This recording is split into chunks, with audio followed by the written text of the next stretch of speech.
ውድና የተከበራችሁ ውድ የቻናሌ ተከታታዮች እንዲሁም ቤተሰቦች እንዴት ናችሁ? ሰላም ናችሁ ወይ? ከኔ ጋር ሁሉ ሰላም ነው አልሐምዱሊላ። እንዲሁም ክርስቲያን ወገኖቼ ሰላም ብያለሁ። ዛሬ በአዲስ ቪዲዮ ኢንሻአላህ ይዤ ብቅ ብያለሁኝና አዲስ ነኝ፣ አበረታቱኝ። ላይክ፣ ሼር፣ ኮሜንት እንዳትረሱ። አዲስ የሆናችሁም እንደዚሁ ቤተሰብ እንሆን አህለን ወሰለን ብያለሁ። እና ይዤላችሁ የመጣው ዛሬ ማን ነው እንደኔ ትዝታ ያለበት የገጠር ልጅ የሆነ በጣም ውብና የሚያምር ሀገራችንን እስኪ ትንሽ ላስጎብኛችሁ ብዬ ነው። የሁላችሁ አረንጓዴው ምናምን ወንዙ በጣም ደስ ይላል። ውሃው ማን ነው ንጹህ አየር እንደኔ የናፈቀው ሀገሩ የናፈቀው ከብት ስናግድ ጨርቅ ስናጥብ ምናምን ከትምህርት ቤት ስንመለስ በርፈት ሰዓት ውሃ የምንጠጣው በቃ ምናምን የምንራጨው ትዝታ ያለበት ማን ነው እንደኔ ሀገሩ የናፈቀው። እዚህ ጋር ደግሞ እንደምታዋቸው ማሻአላ ተባረካላ ደስ የሚሉ ህፃኖች አሉ ውሃ እየጠጡ። እኛም እንደዚህ ነበረ የዛሬን ያደርገውና ያሳልፍ ነው እና ምን ይመስላችኋል? ማሻአላ በጣም ደስ የሚል ነው ሀገራችን። ውሃው ራሱ ወላሂ በጣም ነው በቃ የናፈቀኝ የራሱ ሀገሬ። እስኪ ድባቡ ምናምን አረንጓዴው በጣም ደስ ይላል። ማሻአላ አላህ ደግሞ በሰላም በሀገራችን ሀሳባችንን አሳክቶ ይችን ሰፈር ሁለተኛ የምንረግጣት አላህ ያድርገን። ማሻአላ ሀቢቢ እየጠጣ ነው ዋውኑት። እዚህ ጋር ደግሞ ጉዞ ወደ አዲስ አበባ የቀረስኩት ነበረ። ይሄ ከመርሳ እስከ ውጫሌ ያለው ነበረ።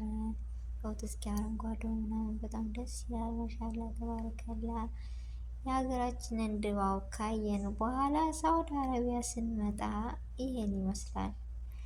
ማን ነው እንደኔ በቃ ሰርፕራይዝ የሆነ ማለት ሳውዲ አረቢያ ሊመጣ ስል እንደዚህ በቃ አዋራ ምናምን ያለ አይመስለኝም ነበረ። ላኪን አሁን ሳየው የትና የት ሎት እስኪ ተመልከቱት።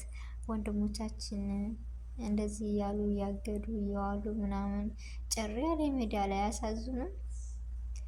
ወላሂ ይሄን ቪዲዮ ሳይ በጣም ነው ልቤ የሚነካው። ያኔ የሀገራችንና የሳውዲ አረቢያ ልዩነት እስኪ በእናንተ ያኔ ምን ይመስላል? እስኪ አስተያየት ስጡ።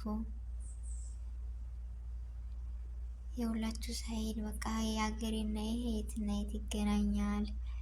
እና በጣም ከባድ ነው። አላህ ይገዛቸው ወንድሞቻችንን። በረሃው በቃ ልም ያለ ነው። አሁን ሙቀት ከባድ ነው። እዚህ ጋር ደግሞ ወደ መስራ ሳውዲ አረቢያ ስንመጣ ማሻአላ ተባረካላ ይሄም ደስ ይላል በጣም። ይሄ የማን ውጤት እንደሆነ ታውቃላችሁ? የኛዎቹ ወንድሞቻችን ያፈሩት የአታክልት የተምር ምናምን መዝራ በጣም ደስ ይላል። የመዳም ቅመሞች ብቻ ሳይሆኑ እነሱም ምን ስም እናውጣላቸው እስኪ በእናንተ በኮሜንት ንገሩኝ። እና በጣም ማሻአላ ያምራል። ሳውዲ አረቢያ እንደዚህ አይመስልም ነበረ።